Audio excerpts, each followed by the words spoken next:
बिस्मिल्लाहिर्रहमानिर्रहीम। अस्सलाम वालेकुम, मैं हूं अशरफ और मैं हूं सफिया खान। शामिल करते हैं हेडलाइंस। वज़ीर आज़म इमरान खान की मुआविन ख़ुसूसी फिरदौस आशिक अवान की धरने वालों पर कड़ी तनकीद। कहा, मौलाना फजल रहमान का जमहूरियत से कोई ताल्लुक नहीं, वो हलवे की कशिश पर रुख मोड़ लेते हैं। गुमराह टोला अवाम को गुमराह करने में नाकाम हो गया। ईरान का खित्ते में क़याम अमन के लिए पाकिस्तान की कोशिशों का खैर मकदम। ईरानी सदर हसन रूहानी कहते हैं, खैर सगाली के जवाब में खैर सगाली का मुजाहरा किया जाएगा। पाकिस्तान और ईरान मिलकर खित्ते के इस्तेहकाम के लिए कोशिशें कर सकते हैं।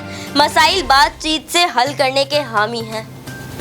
मौलाना फजल रहमान के आज़ादी मार्च पे शिरकत के मामले पर मुस्लिम लीग नून अब तक कंफ्यूज। लीगी वफ़द फजल रहमान से मुलाकात करेगा। नवाज शरीफ का जेल से लिखा गया खत सामने रखा जाएगा। नवाज शरीफ की तजवीज़ और रोड मैप से मुतालिक मुशावरत की जाएगी।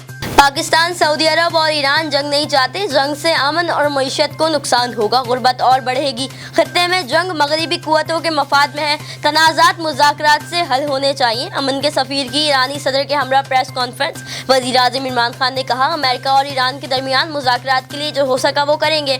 सऊदी अरब और ईरान में बातचीत करवाने का फैसला पाकिस्तान का अपना है। पाकिस्तान सालिस नहीं, सहूलतकार का किरदार अदा करना चाहता है। नैब की जानिब से करप्ट अफराद से मुल्क की लूटी हुई दौलत वापस करने का सिलसिला जारी। नैब रावलपिंडी का कारोबारी और सरकारी मुलाजमीन से लूटे हुए 25 अरब रुपए बरामद कर लिए। नैब लाहौर 31 अरब, कराची सखर 10-10 अरब रुपए रिकवर करे। साबिक हुक्मरान या सियासतदानों से कोई रिकवरी ना हो सकी। पाकिस्तान का नाम ग्रे लिस्ट से निकाला जाएगा या नहीं, हतमी फैसले के लिए FATF का इजलास आज से पेरिस में होगा।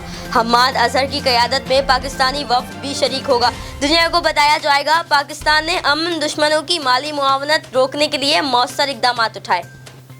फिलहाल कितना ही। मजीद खबरों और अपडेट्स के लिए विजिट करें हमारी वेबसाइट csnlive.tv। इसके अलावा आप हमें फेसबुक और ट्विटर पर भी ज्वाइन कर सकते हैं। देखते रहिए CSN।